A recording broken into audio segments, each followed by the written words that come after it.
Hello friends, स्वागत है आप सभी का आपके अपने YouTube channel SGY science class में।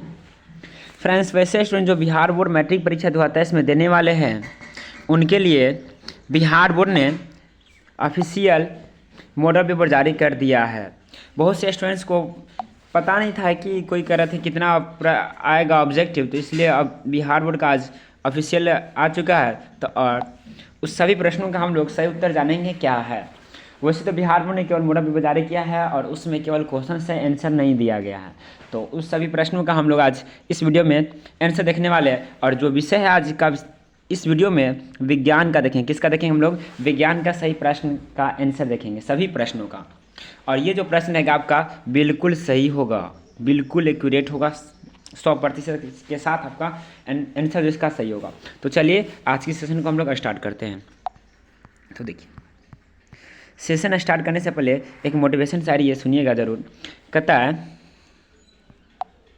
शिक्षा सबसे शक्तिशाली हथियार है। शिक्षा सबसे शक्तिशाली हथियार है जिसे आप दुनिया को बदलने के लिए उपयोग कर सकते हैं। याद रखिएगा मेरे दोस्त, शिक्षा जो है ना सबसे शक्तिशाली हथियार है जिसे आप दुनिया को बदलने के लिए उपयोग कर सकते हैं। तो देखिए, इस मोटिवेशन लाइन के साथ हमारा पहला प्रश्न है। देखिए, जैसे आप देख रहे होंगे, सेकेंडरी स्कूल एग्जामिनेशन 2023, माध्यमिक स्कूल परीक्षा 2023, N1 यानी कि वार्षिकी आपका होगा। और ये जो साइंस होता है कंपलसरी होता है, अनिवार्य होता है सभी स्टूडेंट के लिए। अब देखिए, यहाँ पे बिहार बोर्ड ने क्लियर कर दिया है कि कुल प्रश्नों की संख्या 80 + 24 + 6 = 110। अर्थात आपका रहेगा 80 प्रश्न आपका ऑब्जेक्टिव रहेगा। क्या रहेगा? 80 प्रश्न आपका ऑब्जेक्टिव, ठीक है। और उसके बाद 24 प्रश्न आपका रहेगा लघु उत्तरीय। क्या रहेगा? लघु उत्तरीय, ठीक है। उसके बाद 6 प्रश्न आपका रहेगा दीर्घ उत्तरीय। क्या रहेगा? दीर्घ उत्तरीय, ठीक है। चलिए, इसके लिए आपको जो टाइम दिया जाएगा 2 घंटा 45 मिनट। क्या कितना टाइम रहेगा? 2 घंटा 45 मिनट। आपको मालूम है कि इसका जो फुल मार्क्स है 80 मार्क्स है। कितना है? 80 मार्क्स है। चलिए, उसके बाद ये इंस्ट्रक्शंस आप लोग पढ़ लीजिएगा, हम टेलीग्राम ग्रुप में सेंड कर देंगे। अगर आपने टेलीग्राम अभी तक ज्वाइन नहीं किए हैं तो ज्वाइन कर लीजिए, डिस्क्रिप्शन में लिंक दे दूंगा, चाहे कमेंट बॉक्स में डाल देता हूँ, वहाँ से आप लोग ज्वाइन कर लीजिएगा। सारे डिस्क्रिप्शन इसका PDF में टेलीग्राम ग्रुप में डाल दिया हूँ और आप लोग वहाँ से जाके देख लीजिएगा, जिसका लिंक है कमेंट या डिस्क्रिप्शन में। क्या करा सो देखिए, कहता है पहला प्रश्न है हमारा, निम्नांकित में किसका पूर्णांक अधिक है? निम्नांकित में किसका पूर्णांक अधिक है? Which of the flowing has maximum refractive index? Option A हमारा हवा, बी है हीरा, सी है शीशा और डी है जल। तो इसका जो सही आंसर हो जाएगा आपका हीरा हो जाएगा। क्या हो जाएगा इसका सही आंसर? हीरा हो जाएगा। चलिए आगे बढ़ते हैं हम लोग। अगला प्रश्न देखिएगा। अगला प्रश्न है 2 नंबर, दूसरा करा है कि अवतल दर्पण की फोकस दूरी होती है। अवतल दर्पण की फोकस दूरी होती है। ऑप्शन देखिएगा, ए है ऋणात्मक, बी है धनात्मक, सी है 0 और डी है कभी ऋणात्मक कभी धनात्मक, ठीक है। डी हमारा क्या है? कभी ऋणात्मक कभी धनात्मक। जल्दी से कमेंट कीजिएगा क्या होगा इसका सही आंसर, जल्दी से बतलाइएगा इसका सही आंसर क्या होगा। तो देखिए, अवतल दर्पण का जो फोकस दूरी होता है आपका ऋणात्मक होता है। क्या होता है? ऋणात्मक होता है, इसलिए इसका सही आंसर क्या हो जाएगा? ए हो जाएगा। चलिए जल्दी से कमेंट कीजिएगा क्या आपका आंसर सही है। चलिए बढ़ते हैं अगले प्रश्न की ओर। अगला प्रश्न देखिए, अगला प्रश्न कह रहा है, क्या हो रहा है, 3 नंबर है, किसी लेंस में मुख्य फोकस की संख्या कितनी होती है? ऑप्शन है 1, बी है 2, सी है 3 और डी है 4। जल्दी से कमेंट कीजिएगा इसका सही आंसर क्या हो जाएगा। लेंस में मुख्य फोकस की संख्या कितनी होती है? जल्दी से कमेंट कीजिए, जल्दी से बतलाए इसका सही आंसर क्या हो जाएगा। तो देखिए, लेंस में जो मुख्य फोकस जो होती है ना 2 होते हैं। कितनी होती है? लेंस में मुख्य फोकस की संख्या 2 होती है, इसलिए इसका सही आंसर क्या हो जाएगा? बी हो जाएगा 2। अगले प्रश्न की ओर चलते हैं। अगला प्रश्न देखिएगा। अगला प्रश्न है, कहता है दाढ़ी बनाने में कौन सा दर्पण उपयुक्त होता है? दाढ़ी बनाने में कौन सा दर्पण उपयुक्त होता है? ऑप्शन देखिए, ऑप्शन क्या दे रखा है। ऑप्शन है आपका उत्तल, बी है अवतल, सी है समतल और डी है इनमें से कोई नहीं। बतलाएगा इसका सही आंसर क्या होगा, जल्दी से कमेंट कीजिएगा। तो देखिए, इसका जो आपका सही आंसर हो जाएगा अवतल हो जाएगा। क्या हो जाएगा? बी हो जाएगा अवतल। दाढ़ी बनाने में अवतल दर्पण का उपयोग किया जाता है। कौन दर्पण का उपयोग किया जाता है? अवतल दर्पण का। अगला प्रश्न देखिएगा। अगला प्रश्न कहता है 5 नंबर है, कहता है कि 5 नंबर प्रश्न है, कहता है कि अवतल दर्पण की फोकस दूरी f एवं उसकी वक्ता त्रिज्या r के बीच संबंध है। ऑप्शन ए है आपका f बराबर r, बी है f बराबर 2r, सी है f बराबर r/2 और डी है f बराबर 4r। बतलाएंगे इसका आंसर क्या हो जाएगा, जल्दी से कमेंट कीजिएगा, जल्दी से। तो देखिए f बराबर जो होता है आपका, f बराबर होता है r/2। क्या होता है r/2, यानी कि फोकस दूरी जो होती है ना, वक्ता त्रिज्या क्या होती है, आधी होती है। इसलिए इसका जो सही आंसर हो जाएगा आपका सी हो जाएगा। क्या हो जाएगा, सी हो जाएगा, f बराबर r/2। अगला प्रश्न देखिए, अगला प्रश्न 6 नंबर, कहता है कि निम्नलिखित में किस लेंस को अभिसारी लेंस कहते हैं। निम्नलिखित में किस लेंस को अभिसारी लेंस कहते हैं। ऑप्शन आपके सामने है, ए है अवतल, बी है उत्तल, सी है उत्तल लेंस एवं अवतल लेंस दोनों, डी है बाइफोकल लेंस। बतलाइएगा इसका आंसर क्या हो जाएगा। 6 नंबर प्रश्न का आंसर बतलाइएगा। तो देखिए 6 नंबर प्रश्न, तो देखिए अभिसारी लेंस जो कहते हैं हम लोग किसे कहते हैं पता है, उत्तल लेंस को कहते हैं। किस लेंस को कहते हैं, उत्तल लेंस को। अगर आपसे पूछ दे अपसारी तो अवतल, अभिसारी किस लेंस को कहते हैं, उत्तल को। तो हमसे पूछ रहे हैं अभिसारी, तो इसलिए इसका आंसर क्या हो जाएगा, बी हो जाएगा। चलिए अगले प्रश्न की ओर बढ़ते हैं। अगला प्रश्न देखिएगा क्या कह रहे हैं, सुनिएगा। अगला प्रश्न देखिए सामने है, 7 नंबर है, दृश्य प्रकाश में किस वर्ण का तरंग न्यूनतम होता है। कराएं कि दृश्य प्रकाश में किस वर्ण का तरंग दैर्ध्य न्यूनतम होता है। ऑप्शन ए आपका पीला, बी है बैगनी, सी है लाल और डी है हरा। जल्दी से कमेंट कीजिएगा, बतलाइएगा इसका सही आंसर क्या होगा। दृश्य प्रकाश में किस वर्ण का तरंग दैर्ध्य न्यूनतम होता है। तो देखिए तरंग दैर्ध्य न्यूनतम जो होता है बैगनी का होता है। किसका होता है, बैगनी का। अगर सबसे अधिक पूछे तो लाल, न्यूनतम यानी कि कम बैगनी, कम किसका है, चलिए लिख दे रहे हैं हम यहाँ पे, कम तरंग दैर्ध्य सबसे कम किसका होता है, बैगनी का, ठीक है। और आपसे अगर अधिकतम पूछे तो लाल, अधिकतम किसका होता है, अधिक लाल का होता है, रेड का, ठीक है। इसलिए लाल रंग का जो प्रयोग है रेलवे सिग्नल में किया जाता है, आप लोग पढ़े होंगे। कम बैगनी, अधिकतम लाल, यानी कि न्यूनतम बैगनी और अधिकतम लाल हो जाएगा। क्लियर है। तो इसका आंसर क्या हो जाएगा, बी हो जाएगा, बैगनी हो जाएगा। क्या हो जाएगा, बी हो जाएगा, बैगनी, ठीक है। आगे बढ़ते हैं, अगला प्रश्न देखिएगा। अगला प्रश्न है, कहता है कि तारों का टिमटिमाना प्रकाश के किस घटना को दर्शाता है। ऑप्शन है आपका, ध्यान दीजिएगा। ऑप्शन ए है प्रकाश का विक्षेपण, बी है प्रकाश का परावर्तन, सी है प्रकाश का परिकिरण, डी है प्रकाश का अपवर्तन। बतलाइएगा इसका सही आंसर क्या होगा। कह रहा है तारों का टिमटिमाना प्रकाश के किस घटना को दर्शाता है। तो प्रकाश, तारों का टिमटिमाना जो है प्रकाश के अपवर्तन को दर्शाता है। किसको दर्शाता है, प्रकाश के अपवर्तन को दर्शाता है। इसलिए इसका आंसर क्या हो जाएगा, डी हो जाएगा, प्रकाश का अपवर्तन हो जाएगा। क्या हो जाएगा, डी आपका प्रकाश का अपवर्तन हो जाएगा। अगला प्रश्न देखिए, अगला प्रश्न क्या कह रहा है, 8 नंबर प्रश्न है और अगला आएगा 9 नंबर। 9 नंबर प्रश्न कह रहा है कि निम्नलिखित में किसमें प्रकाश की चाल सबसे अधिक होती है। क्या कह रहा है, निम्नलिखित में किसमें प्रकाश की चाल सबसे अधिक होती है। ऑप्शन है आपका वायु में, बी है कांच में, सी है निर्वात में और डी है ए और बी दोनों। बतलाएगा इसका आंसर क्या होगा, जल्दी से कमेंट करेंगे। तो देखिए निर्वात में जो प्रकाश की चाल जो होती है ना सबसे अधिक होती है। क्या होता है, निर्वात में प्रकाश की चाल सबसे अधिक होती है। इसलिए इसका आंसर क्या हो जाएगा, सी हो जाएगा, निर्वात हो जाएगा। अगला प्रश्न देखिए क्या कह रहा है। अगला प्रश्न है, कहता है कि प्रकाश के अपवर्तन के कितने नियम है। प्रकाश के अपवर्तन के कितने नियम है। ऑप्शन ए है 1, बी है 2, सी है 3, डी है 4। बतलाएगा इसका आंसर क्या होगा। सबसे आसान प्रश्न है। तो देखिए प्रकाश के अपवर्तन के जो नियम है 2 है। कितने नियम है, 2। अगर आपको परावर्तन भी पूछे ना, अपवर्तन चाहे परावर्तन, अपवर्तन चाहे परावर्तन पूछे तो दोनों का कितना नियम है, आपका 2 ही नियम है। कितने नियम है, 2 नियम है। इसलिए इसका आंसर क्या हो जाएगा, 2 हो जाएगा। क्या हो जाएगा, 2 हो जाएगा। अगला प्रश्न देखिए, अगला प्रश्न क्या कर रहा है।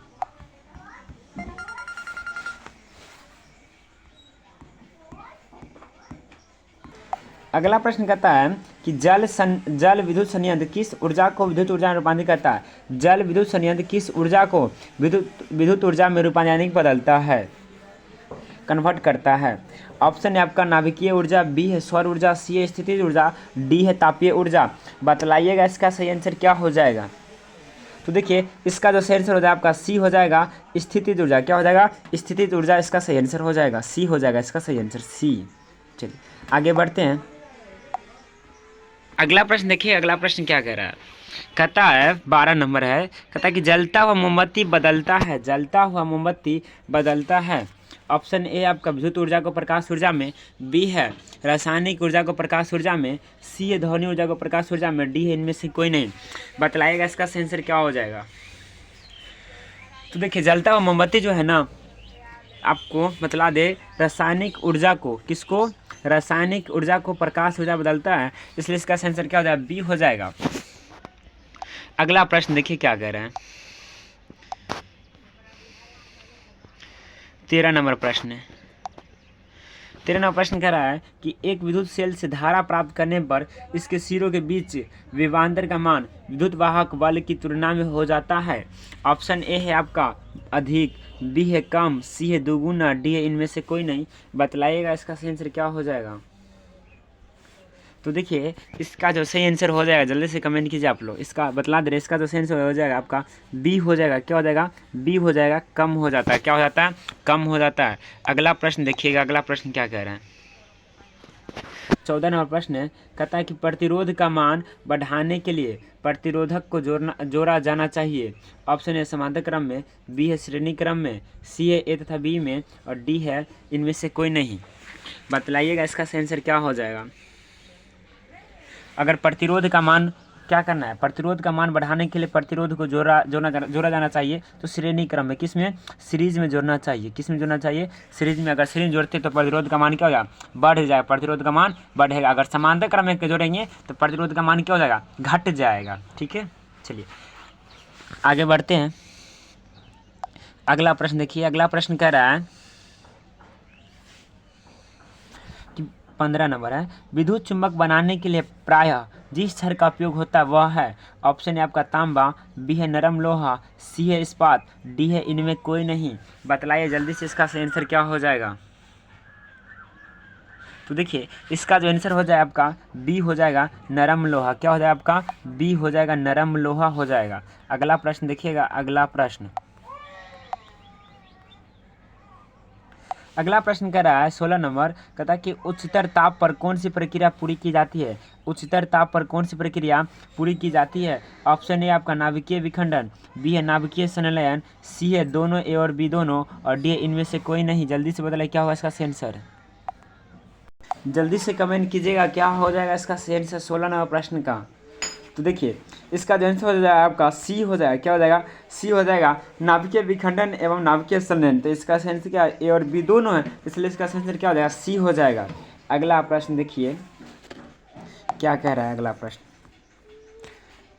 17 नंबर है, थोड़ा सौर ऊर्जा को सीधे विद्युत में बदलने वाली युक्ति है। सौर ऊर्जा को सीधे विद्युत में बदलने वाली युक्ति है। ऑप्शन आपका सौर कुकर, बी है सौर सेल, सी है दोनों ए और बी, और डी है इनमें से कोई नहीं। जल्दी से बतलाए इसका सही आंसर क्या हो जाएगा। तो देखिए इसका जो सही आंसर हो जाएगा आपका बी हो जाएगा, सौर सेल हो जाएगा। क्या हो जाएगा, बी सौर सेल हो जाएगा। अगला प्रश्न देखिएगा, अगला प्रश्न कर 18 नंबर, कहता है पवन विद्युत जनित्र में पवन की चाल कम से कम कितनी होनी चाहिए। पवन विद्युत जनित्र में पवन की चाल कम से कम कितनी होनी चाहिए। ऑप्शन देखिएगा, ऑप्शन क्या है। ऑप्शन ए है आपका 150 किलोमीटर प्रति घंटा, बी है 1.5 किलोमीटर प्रति घंटा, सी है 12 से 14 किलोमीटर प्रति घंटा, और डी है इनमें से कोई नहीं। जल्दी से बतलाए इसका सही आंसर क्या हो जाएगा। तो देखिए पवन विद्युत जनित्र में जो पवन की जो चाल होती है ना, कम से कम 15 किलोमीटर प्रति घंटा होती है। क्या होती है, 15 किलोमीटर प्रति घंटा होती है। और आपके क्वेश्चन ऑप्शन में कोई ऑप्शन ही है ही नहीं, कह 150 है, 1.5 है, 12 से 14 है, इनमें से कोई नहीं है, तो इसलिए इसका आंसर क्या हो जाएगा, डी हो जाएगा। अगर आपसे अगर ऑप्शन देते 15 किलोमीटर देता तो 15 किलोमीटर से होता। ठीक है, याद रखेंगे कम से कम जो चाल होता है आपका 15 किलोमीटर प्रति घंटा होता है। क्या होता है, 15 किलोमीटर प्रति घंटा होता है। अगला प्रश्न देखिए, अगला प्रश्न कहता है कि सेल का विद्युत वाहक बल है, अर्थात ईएमएफ आपसे पूछ रहा है। सेल का विद्युत, देखिए ऑप्शन ए आपका सेल द्वारा इकाई आवेश पर लगाया गया बल, बी है सेल द्वारा इकाई आवेश पर किया गया कार्य, सी है विभवांतर और डी है इनमें से कोई नहीं। बताइए कमेंट करके इसका सही आंसर क्या हो जाएगा। तो देखिए इसका जो सही आंसर हो जाएगा आपका बी हो जाएगा। क्या हो जाएगा? बी हो जाएगा, सेल द्वारा इकाई आवेश पर किया गया कार्य हो जाएगा। चलिए आगे बढ़ते हैं, अगला प्रश्न देखिएगा।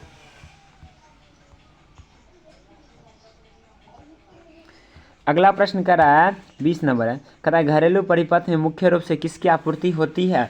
ऑप्शन ए आपका प्रत्यावर्ती धारा की, बी है चरदिश धारा की, सी है आपका दिश धारा की और डी है इनमें से कोई नहीं। बतलाइएगा इसका सही आंसर क्या हो जाएगा। देखिए घरों में जो विद्युत धारा की आपूर्ति होती है ना, आपका एसी होता है कितना वोल्ट? 220 वोल्ट। अगर आपसे आवृत्ति पूछे तो कितना? 50 हर्ट्ज फ्रीक्वेंसी पे, तो आपका क्या आंसर हो जाएगा? ए हो जाएगा, प्रत्यावर्ती धारा हो जाएगा। क्या हो जाएगा? प्रत्यावर्ती धारा हो जाएगा, 220 वोल्ट हो जाएगा एसी। चलिए आगे बढ़ते हैं, अगला प्रश्न देखिएगा। अब 21 नंबर प्रश्न है, कहता वर्ण विक्षेपण असंभव है। वर्ण विक्षेपण असंभव यानी कि नहीं हो सकता है। ऑप्शन ए आपका कांच में, बी है निर्वात में, सी है जल में और डी है फाइबर में। बतलाएगा इसका आंसर क्या हो जाएगा। तो देखिए वर्ण विक्षेपण असंभव जो है आपका निर्वात में, कहाँ है, किस में है? निर्वात में, इसलिए इसका आंसर क्या हो जाएगा? बी हो जाएगा, निर्वात हो जाएगा। क्या हो जाएगा? बी, निर्वात हो जाएगा। आगे देखिएगा अगला प्रश्न क्या कह रहा है। अगला प्रश्न कहता है कि वायु में रखा, 22 नंबर है, वायु में रखा एक कांच का प्रिज्म आपतित किरण को मोड़ देता है। ऑप्शन है आपका ऊपर, बी है नीचे, सी है आधार से दूर और डी है आधार की ओर। जल्दी से बतलाइएगा इसका आंसर क्या हो जाएगा। तो देखिए इसका जो आंसर हो जाएगा आपका सी हो जाएगा, आधार से दूर कर देता। क्या कर देता? आधार से दूर। अगला प्रश्न देखिए, अगला प्रश्न क्या कह रहा है। अगला प्रश्न का 23 नंबर है कि 2Z यानी कि जिंक प्लस ऑक्सीजन यानी कि 2ZnO किस प्रकार की अभिक्रिया। देखिए Zn और O2 यानी कि जिंक और ऑक्सीजन क्या हो रहा है? मिल रहा है, यानी कि 2ZnO प्लस O2 अभिक्रिया का क्या होना है? 2ZnO। पूछ रहा है आपसे कि किस प्रकार की अभिक्रिया है। तो देखिए ये जो आंसर हो जाएगा आपका डी हो जाएगा, उपचयन हो जाएगा। क्या हो जाएगा आपका? उपचयन हो जाएगा। क्यों पता है? उपचयन क्यों? इसमें ऑक्सीजन की क्या हो रही है? वृद्धि हो रही है। क्या हो रही है? ऑक्सीजन की वृद्धि हो रही है। तो इसका आंसर क्या हो जाएगा? डी हो जाएगा, उपचयन। अगला प्रश्न देखिए, अगला प्रश्न क्या कहता है। कहता है खाने वाला सोडा का रासायनिक सूत्र क्या है? खाने वाला सोडा का रासायनिक सूत्र, देखिए खाने वाला सोडा का जो रासायनिक सूत्र होता है आपका NaHCO3 होता है। क्या होता है? NaHCO3 होता है। इसलिए इसका आंसर क्या हो जाएगा? ए हो जाएगा, NaHCO3 हो जाएगा। अगला प्रश्न देखिए, अगला प्रश्न कहता है कि कमरे के ताप पर द्रव अवस्था में रहने वाली धातु है। कमरे के ताप पर द्रव अवस्था में रहने वाली धातु है। ऑप्शन है आपका तांबा, बी है पारा, सी है सोडियम, डी है लोहा। तो देखिए कमरे के ताप पर जो द्रव अवस्था में रहती है वो रहता है पारा। क्या रहता है? पारा रहता है। इसलिए इसका सही आंसर क्या हो जाएगा? बी हो जाएगा, पारा। चलिए आगे बढ़ते, अगला प्रश्न देखिएगा। कहता है कि आवर्त सारणी के शून्य समूह का तत्व कौन है? आवर्त सारणी के शून्य समूह का तत्व आपसे पूछ रहा है। ऑप्शन ए आपका हाइड्रोजन, बी है हीलियम, सी है ऑक्सीजन, डी है क्लोरीन। बतलाएगा इसका आंसर क्या हो जाएगा। देखिए शून्य समूह का जो तत्व है आपका हीलियम है। क्या है आपका? हीलियम है। इसलिए इसका आंसर क्या हो जाएगा? बी हो जाएगा, हीलियम। आगे बढ़ते देखिए अगला प्रश्न 27 नंबर है।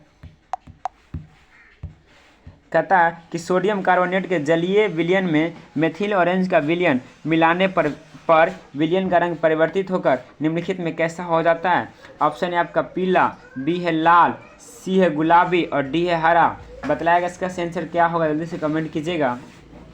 तो देखिए इसका जो सही आंसर हो जाए आपका सी हो जाएगा, गुलाबी हो जाएगा। क्या हो जाएगा आपका? सी, गुलाबी हो जाएगा।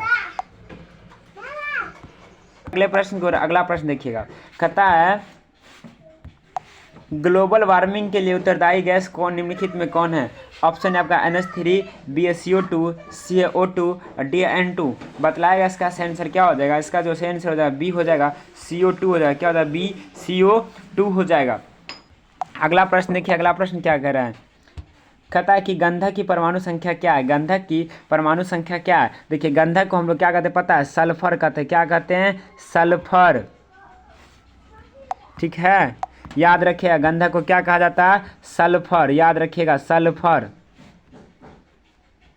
इससे आपसे पूछा है परमाणु संख्या, तो गंधक का जो परमाणु संख्या होता है कितना होता है 16 होता है। कितना होता है 16 होता है। अगला प्रश्न देखिए, अगला प्रश्न क्या कह रहा है, कहता है कि अम्ल का जलीय विलयन विद्युत का संचालन करता है क्योंकि अम्ल जल में आयनित होता है और विलय होता है। डी है इनमें से कोई नहीं। जल्दी से बतलाए इसका सही आंसर क्या हो जाएगा। देखिए अम्ल जलीय विलयन का विद्युत संचालन करता है क्योंकि जल अम्ल में क्या होता है आयनित होता है। क्या हो जाता है आयनित होता है, इसलिए इसका सही आंसर क्या हो जाएगा ए हो जाएगा। आगे बढ़ते हैं, अगला प्रश्न देखिएगा। अगला प्रश्न कहता है 31 नंबर है, अधिकतर धातु के ऑक्साइड होते हैं। अधिकतर धातुओं के ऑक्साइड होते हैं। ऑप्शन है आपका क्षारीय, बी है अम्लीय, सी है उदासीन, डी है इनमें से कोई नहीं। जल्दी से बतलाइए इसका सही आंसर क्या हो जाएगा। तो देखिए पूछ रहा है अधिकतर धातुओं के ऑक्साइड। देखिए धातुओं के जो ऑक्साइड होते हैं आपका क्षारीय होता है। क्या होता है क्षारीय होता है। अगर आपसे पूछ दे अधातुओं के, तो अधातुओं क्या होता है पता है अम्लीय, धातु क्षारीय और अधातु अम्लीय। क्लियर है। चलिए आगे बढ़ते हैं, अगला प्रश्न देखिएगा। अगला प्रश्न है 32 नंबर, तो सोने में निम्नलिखित में कौन सी धातु मिलाकर मिश्र धातु तैयार की जाती है। ऑप्शन है आपका कॉपर, बी है जिंक, सी है के यानी पोटेशियम और डी है आपका फेरस यानी कि आयरन। बतलाएगा इसका आंसर क्या हो जाएगा, जल्दी से कमेंट करेंगे। तो देखिए इसका जो सही आंसर हो जाएगा आपका ए हो जाएगा। क्या हो जाएगा ए हो जाएगा कॉपर हो जाएगा। क्या हो जाएगा आपका कॉपर हो जाएगा। अगला प्रश्न देखिए, अगला प्रश्न क्या कहता है, कहता है NaCl प्लस AgNO3 अभिक्रिया करके बना दे AgCl प्लस NaNO3 निम्नलिखित में किस प्रकार की अभिक्रिया है। तो देखिए NaCl AgNO3, देखिए Na तो चला गया NO3 को क्या कहता है विस्थापित, और Ag से NO3 को विस्थापित करके Na ले लिया और Cl को विस्थापित करके कौन ले लिया Ag, यानी कि एक दूसरे को अदला बदली कर रहा है। क्या कर रहा है एक दूसरे को अदला बदली कर रहा है। तो इसका क्या हो जाएगा देखिए फिर से बतला रहे हैं। एक मिनट फिर से देखिए एक मिनट सुनिएगा। Cl किसके साथ चला गया Ag के साथ, NO3 किसके साथ चला गया सोडियम के साथ। एक दूसरे क्या कर रहा है अदला बदली, और ये अदला बदली जो करते हैं हम लोग क्या कहते हैं द्विविस्थापन कहते हैं। क्या कहते हैं द्विविस्थापन कहते हैं। इसलिए इसका आंसर क्या हो जाएगा सी हो जाएगा। अगला प्रश्न देखिएगा, अगला प्रश्न जल्दी से देखिए, कहता सिलिकॉन है तो सिलिकॉन क्या है बतलाइए जल्दी से कमेंट कीजिएगा। आपके सामने है क्वेश्चन। तो देखिए सिलिकॉन जो आपका एक उपधातु है। क्या आपका सिलिकॉन एक उपधातु, इसलिए इसका आंसर क्या हो जाएगा सी हो जाएगा। क्या हो जाएगा सी हो जाएगा। और सिलिकॉन का जो परमाणु संख्या होता है आपका 14 होता है। कितना होता है 14 होता है। अगला प्रश्न जल्दी से देखिए, अगला प्रश्न कर रहा है कि वे तत्व जिनके बाहरी सेल पूर्ण भरे होते हैं कहलाते हैं। वे तत्व जिनके बाहरी सेल भरे होते हैं उसे क्या कहते हैं। देखिए जिनके बाहरी सेल पूरे भरे होते हैं उसे हम लोग क्या कहते हैं पता है उत्कृष्ट गैस कहते हैं। क्या कहते हैं उत्कृष्ट गैस। इसी को हम लोग क्या कहते हैं पता है नोबेल गैस कहते हैं। इसी को हम लोग कहते हैं अक्रिय गैस भी कहते हैं, याद रखेंगे। ठीक है चलिए आगे बढ़ते हैं हम लोग। इसका जो सेंस होगा डी हो जाएगा। अगला प्रश्न की ओर चलते हैं, अगले प्रश्न की ओर। देखिए पूछ रहा है आपसे कि खरिया का सूत्र रासायनिक सूत्र क्या है। खरिया का ऑप्शन है CaHCO3, बी है CaOCl, अगला है ऑप्शन ओ माय गॉड, और सी है आपका CaCl2 और डी है CaCO3। तो खरिया का रासायनिक सूत्र आपसे पूछा, जल्दी कमेंट करेंगे। तो देखिए खरिया का जो रासायनिक सूत्र होता है आपका CaCO3 होता है, इसलिए इसका आंसर क्या हो जाएगा डी हो जाएगा CaCO3 हो जाएगा। क्या CaCO3 हो जाएगा। अगला प्रश्न जल्दी से आपके सामने है, कहता निम्नांकित में कौन सबसे अधिक अम्लीय ऑक्साइड है। अधिक अम्लीय ऑक्साइड है ऑप्शन आपके सामने, जल्दी से कमेंट कीजिएगा जल्दी से। देखिए तो इसका जो सही आंसर हो जाएगा ए हो जाएगा SaSO2 हो जाएगा। क्या हो जाएगा आपका ऑप्शन ए हो जाएगा SO2 हो जाएगा। अगले प्रश्न पर चलते हैं, अगला प्रश्न देखिएगा जल्दी से। कहता है 38 नंबर है कि निम्नलिखित में कौन एल्काइन है। निम्नलिखित में कौन एल्काइन है। ऑप्शन है आपका CH4, बी है C2H4, सी है C2H2 और डी है C2H6। जल्दी से बतलाएंगे इसका सही आंसर क्या हो जाएगा। तो देखिए इसका जो सही आंसर हो जाएगा आपका सी हो जाएगा C2H2। क्या हो जाएगा C2H2 हो जाएगा। ठीक है चलिए आगे बढ़ते हैं हम लोग। अगला प्रश्न देखिएगा, CH3O C2H5 का यूपेक नेम IUPAC यूपेक नेम क्या होगा। यूपेक नेम आपसे पूछ रहा है, जल्दी से बतलाएंगे इसका सही आंसर क्या हो जाएगा। ऑप्शन आपके सामने है जल्दी से। तो तो देखिए इसका जो आंसर हो जाएगा आपका बी हो जाएगा ethyl methyl ether, ethyl methyl ether हो जाएगा, क्या होगा एथिल मेथिल ईथर हो जाएगा। अगले प्रश्न में चलते हैं, अगला प्रश्न देखिएगा, कहता है अगला प्रश्न 40 नंबर है कि निम्न में से कौन यौगिक ईंधन के रूप में इस्तेमाल किया जा सकता है। ऑप्शन है आपका प्रोपेनॉल, बी है एथेनोइक अम्ल, सी है एथेनॉल और डी है इनमें सभी। जल्दी से बताइए इसका आंसर क्या हो जाएगा 40 नंबर प्रश्न का आंसर। तो देखिए इसका जो आंसर हो जाएगा आपका सी हो जाएगा एथेनॉल हो जाएगा, क्या हो जाएगा एथेनॉल हो जाएगा। अगला प्रश्न देखिएगा, अगला प्रश्न है आपका सोडियम हाइड्रोक्साइड जिंक से अभिक्रिया करके निम्नलिखित में कौन सा उत्पाद बनाता है। तो सोडियम हाइड्रोक्साइड जो जिंक से अभिक्रिया करके आपका क्या बनाता है पता है, जल्दी से कमेंट कीजिएगा, पता है तो उसके बाद हम बतलाएंगे। तो देखिए इसका जो सही आंसर हो जाए आपका बी हो जाएगा, क्या हो जाएगा बी Na2ZNO2 प्लस OH2, क्या हो जाएगा H2 हो जाएगा, बी आंसर इसका सही हो जाएगा। चलिए आगे बढ़ते हैं, अगले प्रश्न को चलते हैं। अगला प्रश्न देखिए बहुत ही प्यारा प्रश्न है, धोबिया सोडा का रासायनिक सूत्र क्या है। धोबिया सोडा यानी कि धोने वाला सोडा, धोबिया सोडा यानी कि धोने वाला सोडा का रासायनिक सूत्र आपसे पूछ रहा है। तो देखिए धोबिया सोडा यानी कि रासायनिक सूत्र जो होता है इसका Na2CO3 × 10H2O होता है, क्या होता है Na2CO3 × 10H2O होता है। आगे बढ़ते हैं हम लोग, करा कि अम्ल राज्य में सांद्र HNO3 और सांद्र HCl का अनुपात है। ऑप्शन ए 1:3, बी है 3:1, सी है 2:2 और डी है 2:3। जल्दी से कमेंट करेंगे क्या होगा इसका आंसर। तो देखिए हम बतलाते हैं इसका जो आंसर हो जाएगा आपका ए हो जाएगा, क्या हो जाएगा ए हो जाएगा 1:3, क्या हो जाएगा ए हो जाएगा 1:3 हो जाएगा। आगे बढ़ते हैं, अगला प्रश्न देखिएगा, कहता है किसी अभिक्रिया में भाग लेने वाले पदार्थ कहलाते हैं। किसी अभिक्रिया में भाग लेने वाले पदार्थ कहलाते हैं। तो किसी अभिक्रिया में भाग लेने वाला जो पदार्थ कहलाते हैं अभिकारक कहलाते हैं, क्या कहलाते हैं अभिकारक। लेकिन अगर आपका देखिए अभिक्रिया के फलस्वरूप जो पदार्थ बनता है उससे हम लोग क्या कहते हैं पता है उत्पाद कहते हैं, क्या कहते हैं उत्पाद, या इसी का दूसरा नाम क्या पता है प्रतिफल, क्या उसी का दूसरा नाम प्रतिफल है, याद रखेंगे। चलिए आगे बढ़ते हैं हम लोग, अगला प्रश्न कहता है 45 नंबर कि निम्नलिखित में कौन अम्लीय ऑक्साइड है। ऑप्शन ए आपका CuO, बी है MgO, सी है CaO और डी है SO2। जल्दी से बतलाएंगे इसका सही आंसर क्या होगा। तो देखिए इसका जो सही आंसर हो जाएगा आपका डी हो जाएगा SO2 हो जाएगा, क्या हो जाएगा डी आपका SO2 हो जाएगा। आगे बढ़ते अगला प्रश्न देखिएगा 46 है,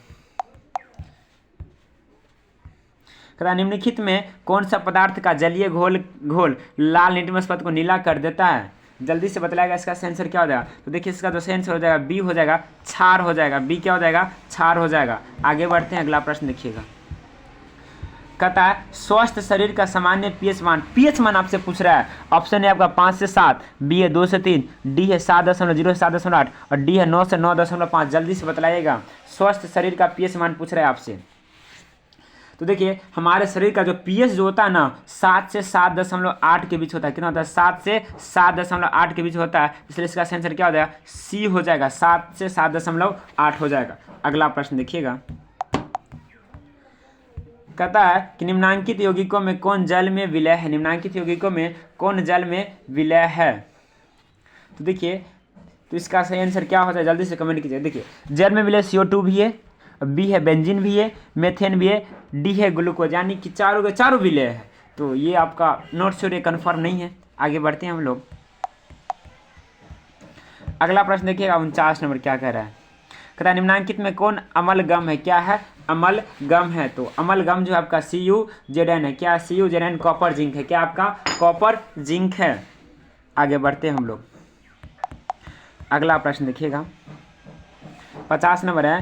कहता है निम्नांकित में कौन सी धातु जिंक सल्फेट के विलयन से जिंक को विस्थापित कर सकती है। ऑप्शन है आपका टाइटेनियम, बी है प्लेटिनम, सी है कॉपर और डी है एल्युमिनियम। जल्दी से कमेंट करेंगे बतलाएंगे। तो देखिए इसका जो आंसर हो जाएगा आपका सी हो जाएगा कॉपर हो जाएगा, क्या हो जाएगा आपका सी कॉपर हो जाएगा। अगला प्रश्न देखिएगा क्या कहता है 51 नंबर, कहता है ऑक्सीजन युक्त रक्त को हृदय से शरीर के विभिन्न भागों में ले जाने वाली रक्त वाहिनियाँ कहलाती है। ऑप्शन ए है आपका निलय, बी है शिराएँ, सी है आलिंद और डी है धमनियाँ।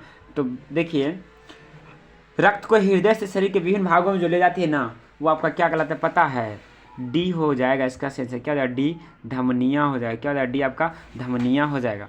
अगला प्रश्न देखिएगा क्या कहता है कहता है 52 है, कहता है रक्त के हल्के पीले रंग के चिपचिपे द्रव को कहते हैं, चिपचिपे द्रव को कहते हैं, जल्दी से बतलाइएगा इसका आंसर क्या हो जाएगा।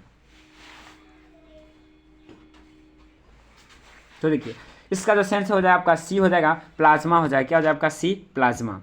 आगे बढ़ते हैं।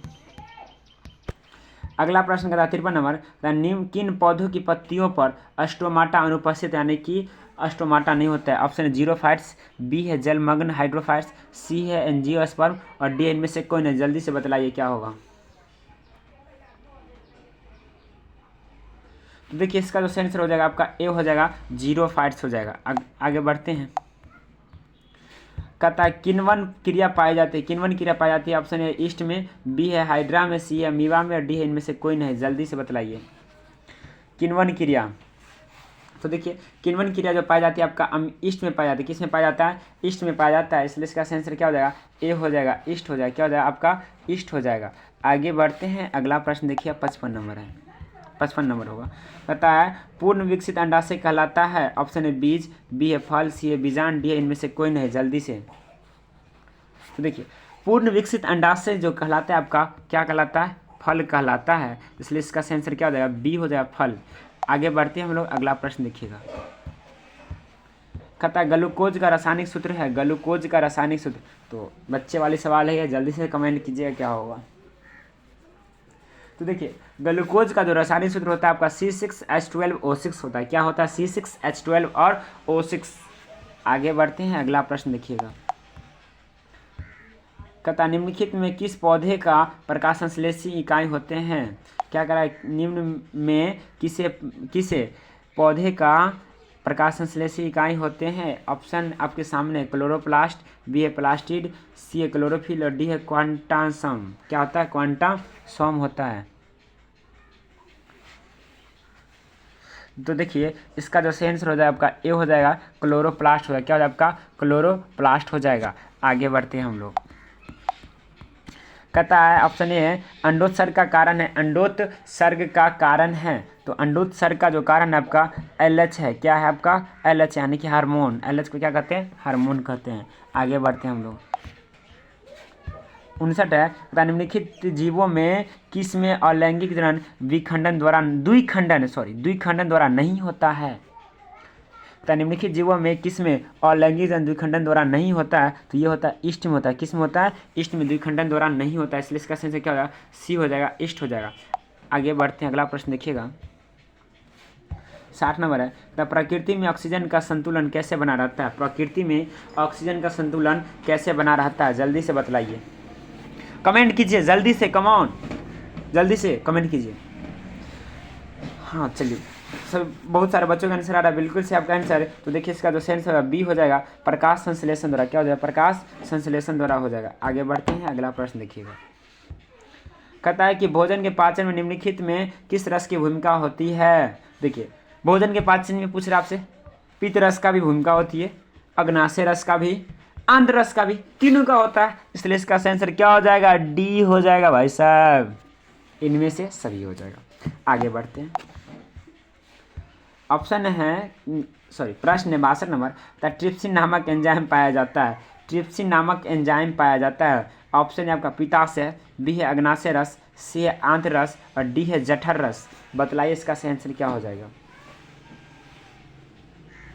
तो देखिए इसका जो आंसर हो जाएगा आपका बी हो जाएगा, अग्नाशय रस। क्या हो जाएगा, बी आपका अग्नाशय रस। क्या हो जाएगा, बी अग्नाशय रस। आगे बढ़ते हैं। 63 है, कहता है आहार नाल का सबसे लंबा भाग है। आहार नाल का सबसे लंबा भाग है। ऑप्शन है आपका ग्रसनी, बी है छोटी आंत, सी है अमाशय और डी है ग्रास नली। जल्दी से बतला इसका आंसर क्या हो जाएगा। तो देखिए इसका जो सही आंसर हो जाएगा आपका बी हो जाएगा, छोटी आंत। क्या होता है, बी आपका छोटी आंत हो जाएगा। आगे बढ़ते हैं। अगला प्रश्न देखिएगा। कहता है मनुष्य में पाचन क्रिया का आरंभ कहाँ से होता है। मनुष्य में पाचन क्रिया का आरंभ कहाँ से होता है। ऑप्शन है ग्रसनी, बी है मुख गुहा, सी अमाशय, डी है छोटी आंत। जल्दी से बतलाइए इसका आंसर क्या हो जाएगा। तो देखिए इसका जो आंसर हो जाएगा आपका मुख गुहा से होता है पाचन क्रिया। कहाँ से होता है, मुख गुहा से होता है, इसलिए इसका आंसर क्या हो जाएगा, बी हो जाएगा। आगे बढ़ते हैं। अगला प्रश्न क्या है। कहता निम्नलिखित में कौन वसा के पाचन में सहायक होता है। ऑप्शन है आपका टाइलिन, बी है लाइपेज, सी है माल्टेज, डी है लैक्टेज।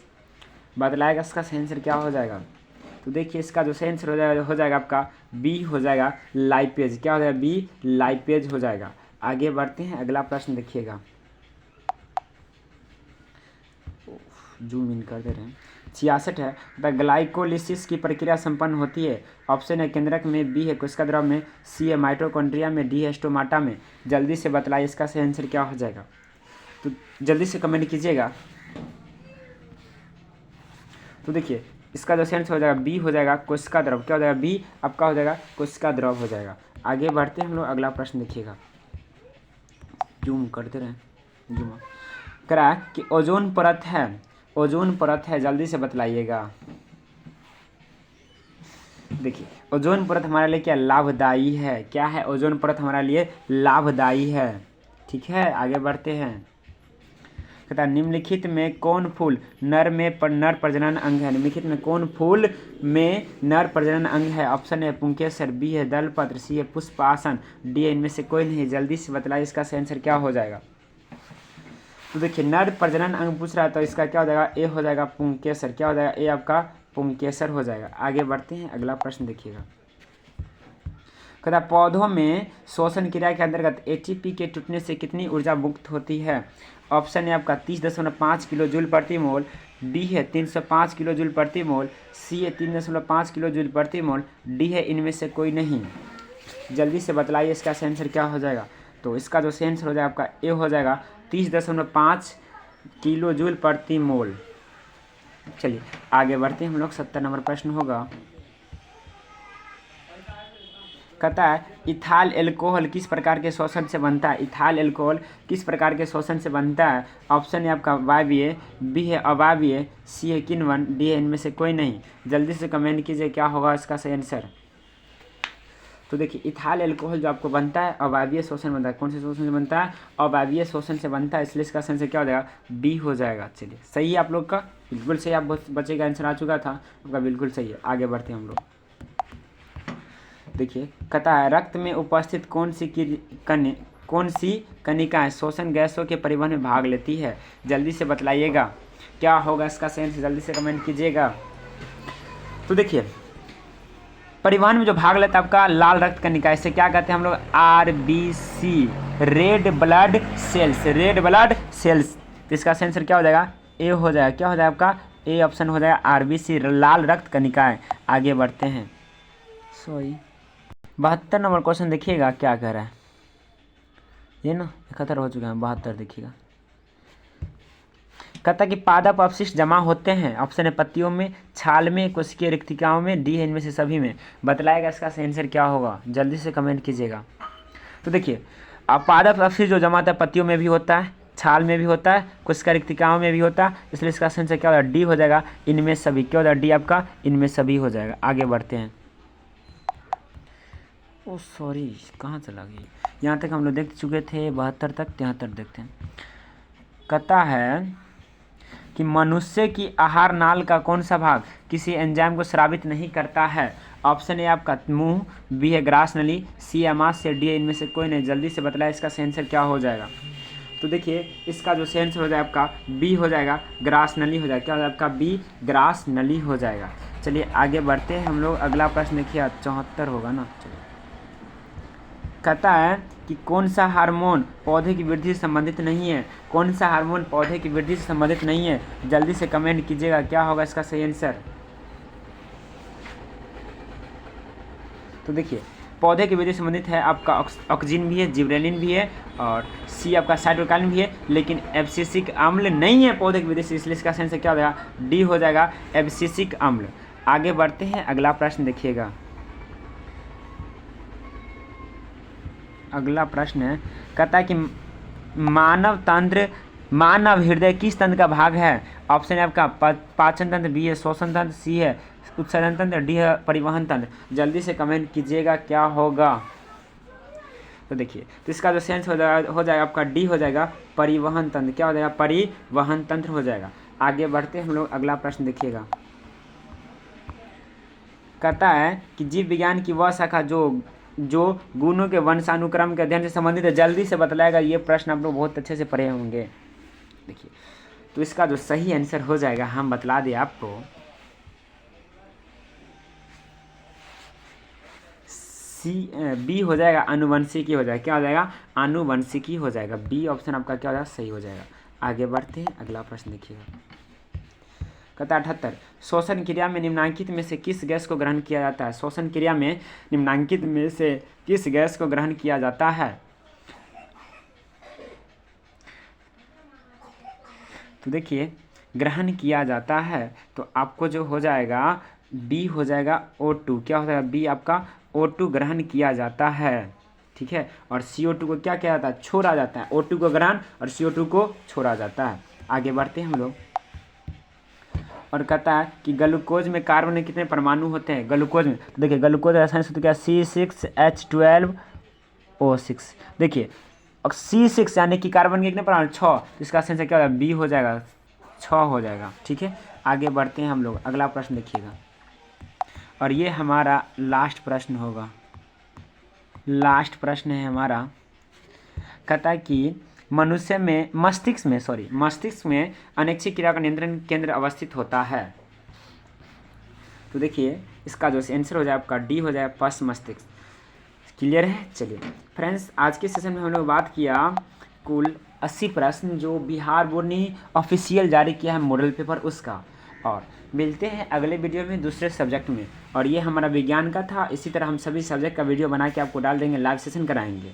और मैथ का बच गया सब्जेक्टिव, और सभी सब्जेक्ट का बच गया, मैथ का नहीं, सभी सब्जेक्ट का सब्जेक्टिव बच गया, तो उसका भी हम लोग जल्दी ही लाइव डिस्कशन करेंगे। तो इसलिए आप चैनल पर नए होंगे तो चैनल को सब्सक्राइब जरूर कर लीजिएगा, ताकि जब भी मैं लाइव आऊँ तो आपके पास सबसे पहले इन्फॉर्मेशन जाए और आप तुरंत ज्वाइन हो जाए, ताकि आपका कुछ छूटे ना।